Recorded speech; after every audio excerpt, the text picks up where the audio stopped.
number question is choose the correct adjective in the sentence. Choose the correct adjective in the sentence. खाली दिलेल्या वाक्यातलं adjective म्हणजे विशेषण कुठले ते आपल्याला शोधायचे. So sentence is we saw a small puppy near the tree. Okay? We saw a small puppy near the tree. म्हणजे आम्ही एक लहान कुत्र्याचा पिल्लू झाडा शेजारी पाहिला. Okay? So which is the adjective in this sentence? Option number 1 puppy. Second number near. Third number small and fourth number we. So which is the adjective in this sentence? Adjective म्हणजे विशेषण. विशेषण काय करतो? नामाबद्दल एक विशेष माहिती सांगतो. Okay? So first you know the noun म्हणजे नाम. या वाक्यातलं नाउन कुठलं आहे ते पहिलं बघायचं. So there is a noun is puppy. Puppy कुत्र्याचं लहान पिल्लू. Okay? So it is a common noun म्हणजे नाम आहे. या नामाबद्दल विशेष माहिती सांगणारा शब्द कुठला आहे बघा मग. पप्पी. सो पप्पी म्हणजे कुत्र्याचा पिल्लू. कसा होता? लहान होता म्हणजे स्मॉल. स्मॉल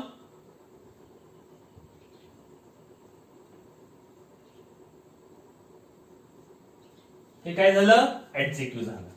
कारण स्मॉल हा शब्द पप्पी म्हणजे नाउन बद्दल एक विशेष माहिती सांगतो म्हणून त्याला काय म्हणतात? ऍडजेक्टिव्ह म्हणतात. Okay? So with is a small, one number puppy, second number near, third number small. So option number 3 is correct here. Okay? So small is a word to show adjective. Okay?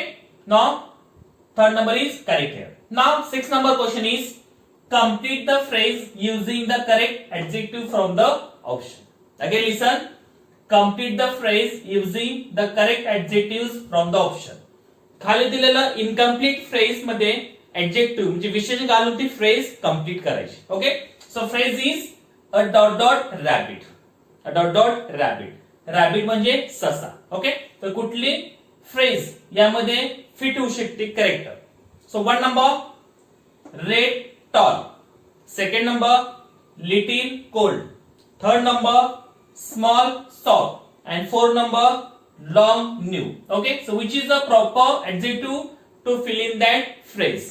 So rabbit म्हणजे ससा. Okay? So red tall. Red म्हणजे लाल, tall म्हणजे उंच. Okay? Second number little cold. Little म्हणजे लहान, cold म्हणजे थंड. Then third number small soft. Small म्हणजे छोट, सॉफ्ट म्हणजे मऊ. Then fourth number long new. Long म्हणजे लांब, न्यू म्हणजे नवीन. तर कुठली फ्रेज, कुठला ऍडजेक्टिव्ह या फ्रेज साठी फिट होईल, कंप्लीट होईल? ओके? सो रॅबिट कसा असतो? स्मॉल आणि सॉफ्ट असतो. So which is here?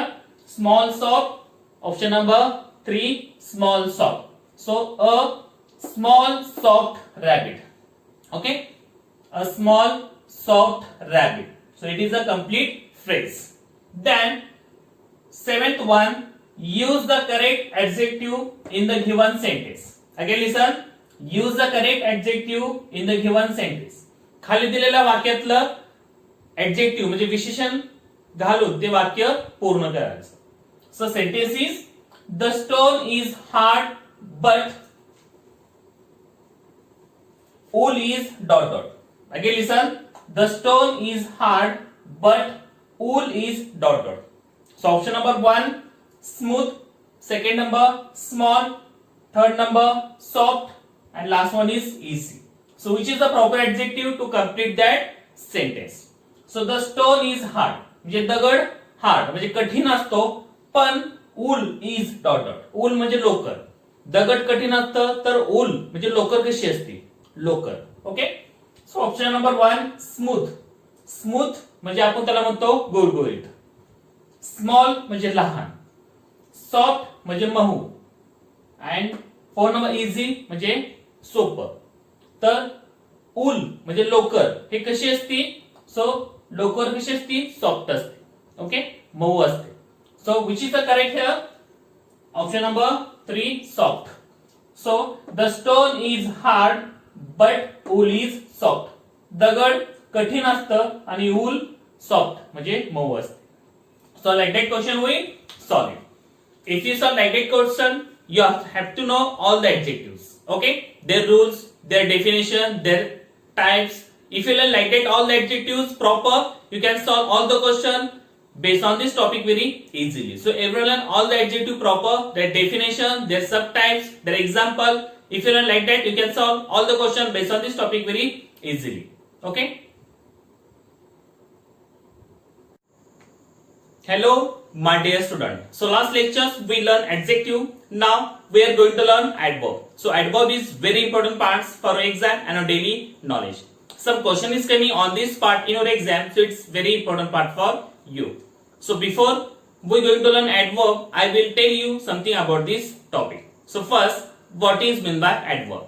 In Marathi you can say adverb means kriya visheshan avyavya. Okay. So on the board I given some information about adverb. So first, adverb. In Marathi you can say adverb means क्रिया विशेषण अव्यय. मराठी मध्ये adverb ला काय म्हणतात? क्रिया विशेषण अव्यय. Okay. So what is the definition of adverb here? So the word which tells something about the verb is called adverb. Again listen, the definition of adverb is the word which tells something about the verb is called adverb. म्हणजे क्रियापदाबद्दल विशेष माहिती सांगणाऱ्या शब्दाला क्रिया विशेषण अव्ययी असे म्हणतात. अजून एकदा ऐका, डेफिनेशन म्हणजे त्याची व्याख्या काय आहे बघा ऍडवर्बची. जे क्रियापदाबद्दल विशेष माहिती सांगणाऱ्या शब्दाला आपण क्रिया विशेषण अव्ययी असे म्हणतो. For example, the elephant walk slowly. Okay, the elephant walk slowly. So here is a the elephant is a subject, walk is a verb, slowly is a adverb. Okay, आता हे सब्जेक्ट जाऊ द्या, फक्त वॉक आणि slowly ह्या दोन शब्दाकडे लक्ष द्या.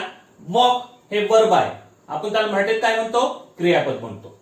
वॉक आहे वर्ब आहे, तर मराठीत काय म्हणतो आपण? क्रियापद म्हणतो. वॉक स्लोली म्हणजे वर्ब बद्दल अधिक माहिती, या विशेष माहिती कुठला शब्द सांगतोय? हा स्लोली. कारण एलिफंट म्हणजे हत्ती, वॉक म्हणजे चालत आहे आणि स्लो म्हणजे हळू. ओके, हत्ती स्लो चालत आहे, तर वर्ब बद्दल विशेष माहिती कुठला शब्द सांगतोय? हा स्लोली. म्हणून हा काय झाला? ऍडवर्ब झाला. Okay, so this word tell something about verb, it's called adverb. So elephant walk slowly हे झालं क्रियाविशेषण अव्यय. कारण हा शब्द वर्ब बद्दल, क्रियापदाबद्दल अधिक माहिती सांगतोय, म्हणून त्याला काय म्हणतात? क्रियाविशेषण अव्यय असे म्हणतात. Understood? So down side there is a kinds of adverb. म्हणजे क्रियाविशेषण अव्ययाचे काही प्रकार पडतात, ते आता आपण पाहूया. So number 1 is adverbs of time. There is a number 1 type of adverb is adverbs of time. In Marathi you can say कालवाचक क्रियाविशेषण. Okay, so what is a definition of adverbs of time here? So adverbs of time tell us when an action happen. Again listen, adverbs of time tell us when an action happen. म्हणजे क्रियेची वेळ सूचित करण्यासाठी ज्या शब्दांचा वापर केला जातो त्या शब्दाला कालवाचक क्रियाविशेषण असे म्हणतात. अजून एकदा ऐका, adverbs of time tell us when an action happen. म्हणजे क्रियेची वेळ सूचित करणाऱ्या शब्दांना कालवाचक क्रियाविशेषण असे म्हणतात. For example, yesterday, today, tomorrow, late, early. म्हणजे जे घटना, जे क्रिया कधी घडली, ते क्रियेचा काळ हे सूचित करण्यासाठी ज्या शब्दांचा वापर केला जातो त्या शब्दाला कालवाचक क्रियाविशेषण असे म्हणतात. फॉर एक्झाम्पल, येस्टरडे म्हणजे काल, टुडे म्हणजे आज, टुमारो म्हणजे उद्या, लेट म्हणजे उशिरा आणि अर्ली म्हणजे लवकर. Okay, so it is a example of adverbs of time. Understood? Now our second subtypes of adverb is adverbs of place.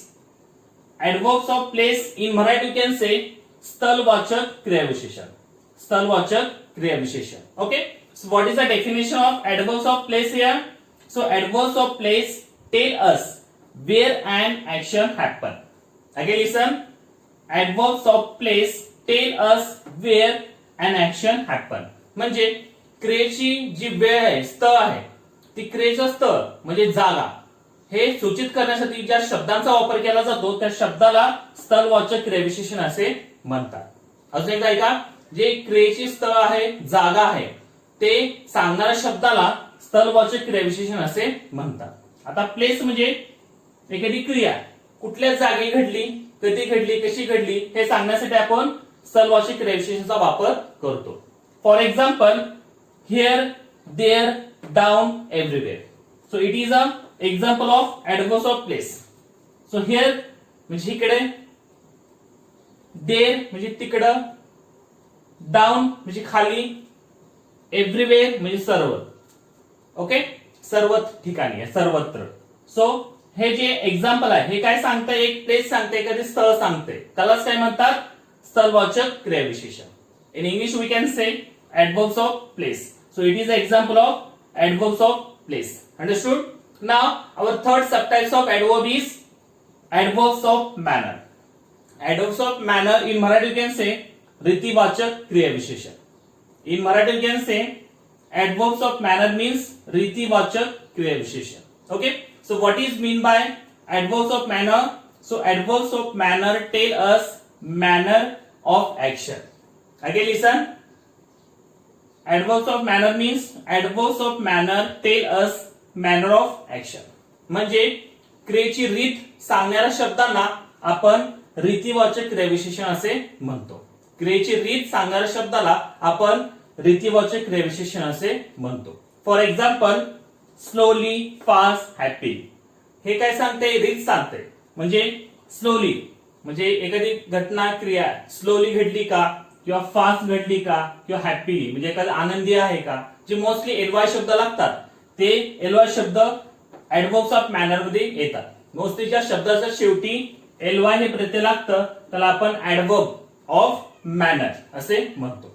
Okay, काही शब्दाला लागत नाही पण मोस्टली शब्दाला एलवाय प्रत्यय लागतं, त्या शब्दाला ऍडव्हर्ब्स ऑफ मॅनर असे म्हणतात. In Marathi you can say रीतिवाचक क्रियाविशेषण. Okay, so our third subtypes of adverb is over. Now we turn our four subtypes of adverb. Okay, so fourth number is adverbs of number. Adverbs of number in Marathi you can say संख्यावाचक क्रियाविशेषण. मराठीमध्ये adverbs of number ला काय म्हणतात, संख्यावाचक क्रियाविशेषण. So what is mean by adverbs of number? So adverbs of number tell us the numbers of action. Again listen. Adverbs of number tell us the numbers of action. Okay, so adverbs of number काय सांगते, क्रियेची जी संख्या आहे ही संख्या दाखवणाऱ्या शब्दाला आपण संख्यावाचक क्रियाविशेषण असे म्हणतो. अजून एकदा ऐका, क्रियेची संख्या दाखवणाऱ्या शब्दाला आपण संख्यावाचक क्रियाविशेषण असे म्हणतो. For example, once, twice, always, etc. Okay, हे जे क्रियेची संख्या दाखवते, एखादी क्रिया किती वेळ घडली, वन्स म्हणजे एकदा घडली का, ट्वाइस म्हणजे दोनदा घडली का, ऑलवेज म्हणजे सतत घडत आहे का.